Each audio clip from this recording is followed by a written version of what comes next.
Welcome to SROA Soundboard, a podcast for radiation oncology administrators. Here's your host, Tammy McCausland. Hello, I'm joined today by Denver Clinton, Manager of Radiation Oncology, and Dr. Brad Hoppe, Particle Therapy Medical Director, both at the Mayo Clinic in Jacksonville, Florida. They are here today to talk about carbon-ion radiotherapy. Welcome, Denver and Dr. Hoppe. Hi, thank you for having us. It's a pleasure to have you today. I'd like to start by asking, what is carbon-ion radiotherapy? Yeah, so carbon-ion radiotherapy is a type of particle therapy. So in general, when we're talking about particle therapy, most people are thinking about proton radiation, which we have about 50 centers or so within the United States that can deliver it. Proton therapy is different from X-ray radiation or photon radiation that it causes less damage to normal tissue. And carbon-ion therapy has that same ability to minimize damage to normal tissue. The thing that distinguishes carbon-ion radiation from proton radiation, though, is that it has a much higher biologic dose, meaning it causes much more DNA damage, making it more effective against certain cancers that are more radiation resistant, more likely to come back after standard radiation or after proton radiation. How novel is carbon-ion radiotherapy in terms of it's not a service like a treatment option in the U.S. right now, but how long has it really existed?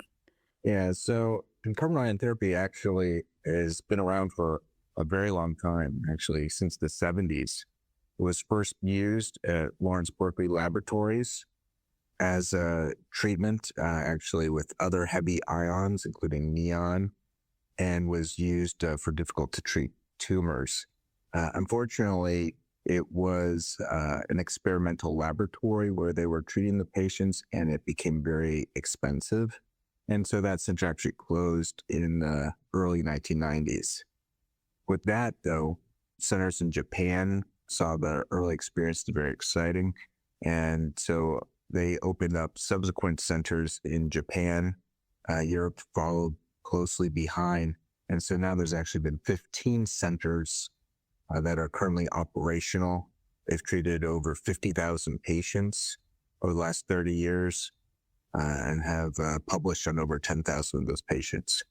But that being said, we haven't had any carbon-ion therapy in the Americas since that first center closed. So we're kind of bringing it back. You can imagine all the additional technical improvements that have come along over the last 30 years that will really make it an exciting thing to be able to deliver here in the United States. So if I can ask, why now? And is it affordable now?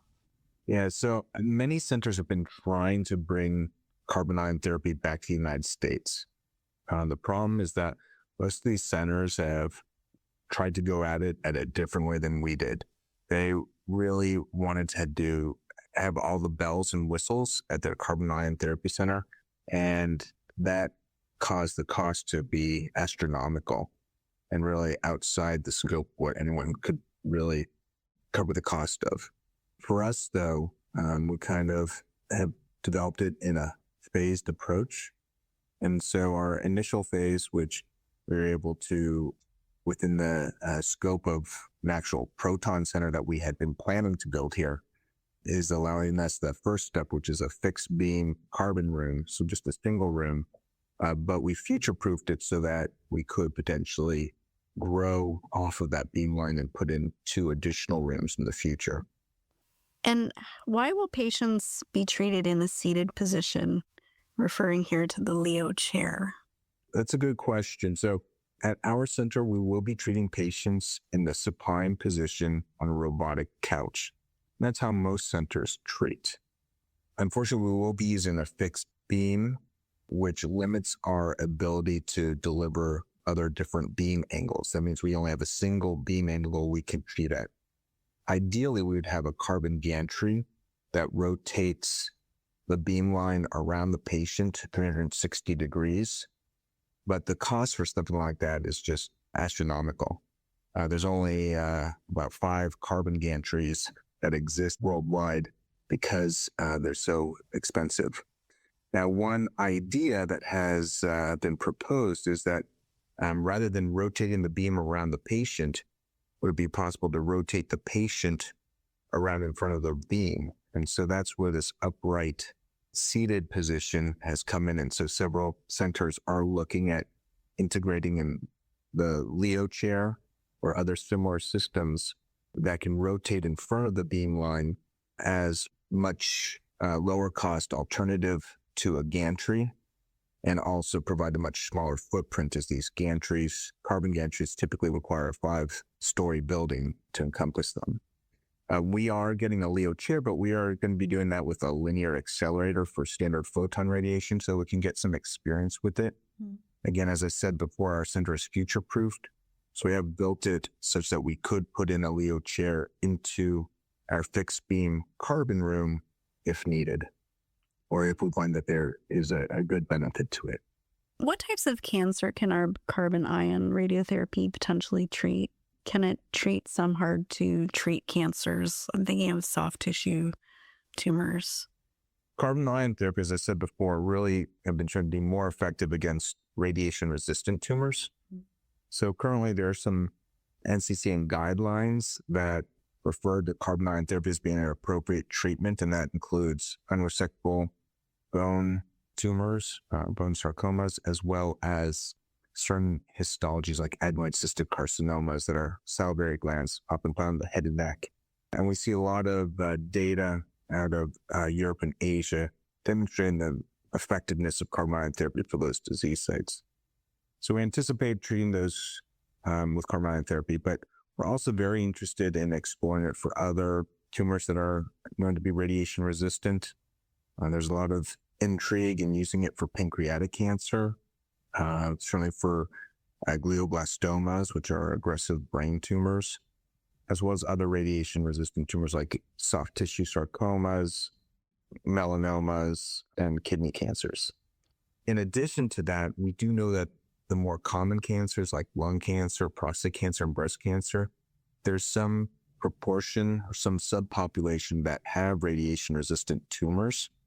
Right now, all of them get just standard photon radiation, but if we could figure out who those patients are that have more radiation-resistant tumors and are going to fail standard radiation, there'd be a huge opportunity to treat those patients with carbon ion therapy.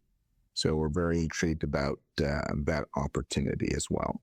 That sounds very exciting, that the prospect lies to treat and offer hope for people that, as you said, have these hard to treat tumors. What are the Mayo Clinic's plans regarding carbon ion radiotherapy, for example, timeline to beginning treatment? So as Dr. Hoppy mentioned, our center is taking a phased approach. And so we have a synchrotron that will power both of our photon gantries and our carbon fixed beam room. And that synchrotron is already undergoing testing. So we will treat our first proton patient in Q1 of 2027. And then about 12 months later, we'll treat our first carbon patient in early 2028. And do you plan to do academic studies using carbon ion and publish results? Absolutely. We're already involved with multiple collaborations with other carbon centers to utilize their beam to do some preclinical research. I recruited Dr. Michael Story from UT Southwestern, who's deeply involved with projects, as well as Dr. Sungjun Kim, who's doing projects in Taiwan, and our chief of physics, Dr. Chris Beltran, that has multiple collaborations going on at different carbon centers in both Europe and Asia. We also have clinical trials that we're interested in, and once we have an operational beam, we'll do both the preclinical and clinical trial work here as well. That's wonderful.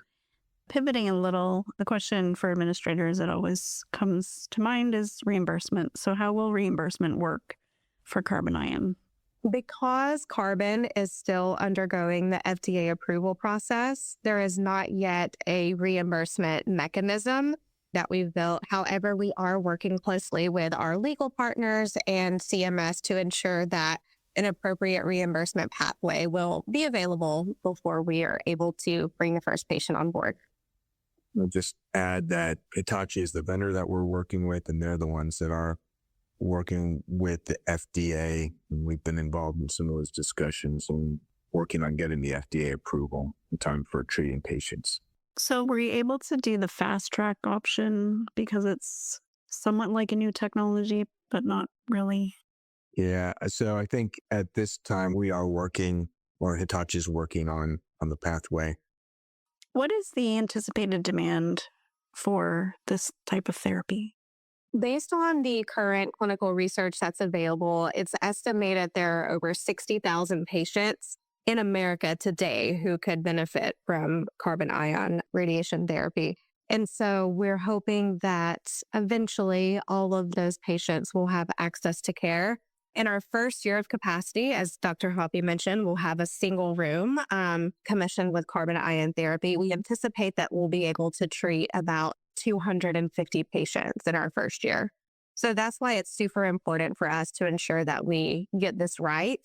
We want other Western centers to be able to use our technical and operational and clinical blueprints in order to expand carbon radiation therapy to the rest of Western Hemisphere. And we are going to be the first, but we most certainly don't want to be the only or the last.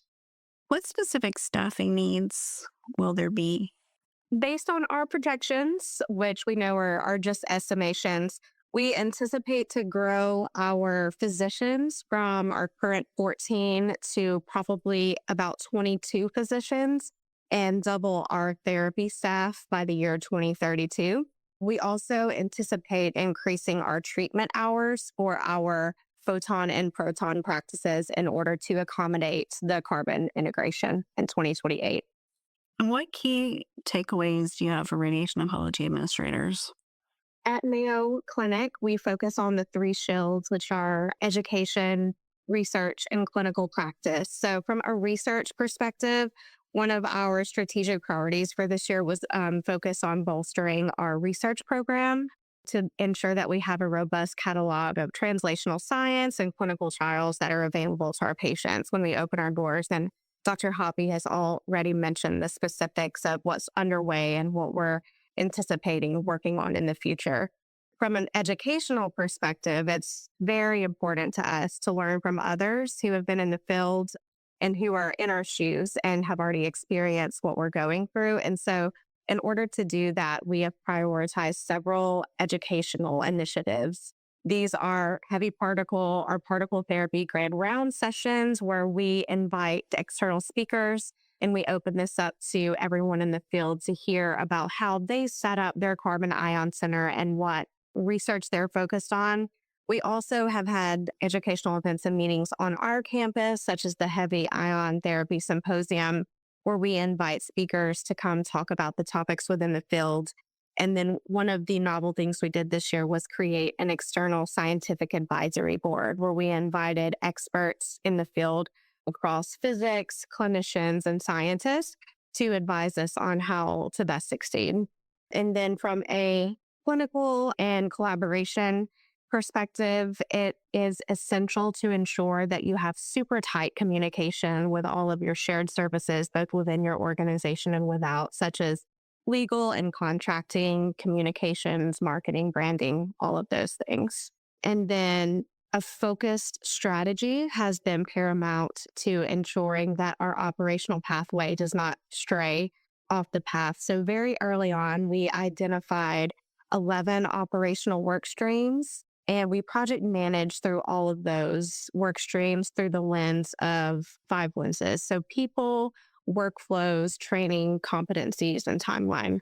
And I think through those 3 shields, those are the major initiatives that we've held on to throughout this process to ensure a successful launch in a couple of years. And we still have a long way to go, but we're getting there. That sounds terrific. And I really hope everything goes according to plan and that you achieve your goals on time. Thank you very much for joining me today. Thank you. And thank you for SROA and all you guys do in the field of radiation oncology administrators and our clinical partners. We really appreciate it. Thank you. Thanks for listening to today's podcast. To learn more about SROA, visit www.sroa.org.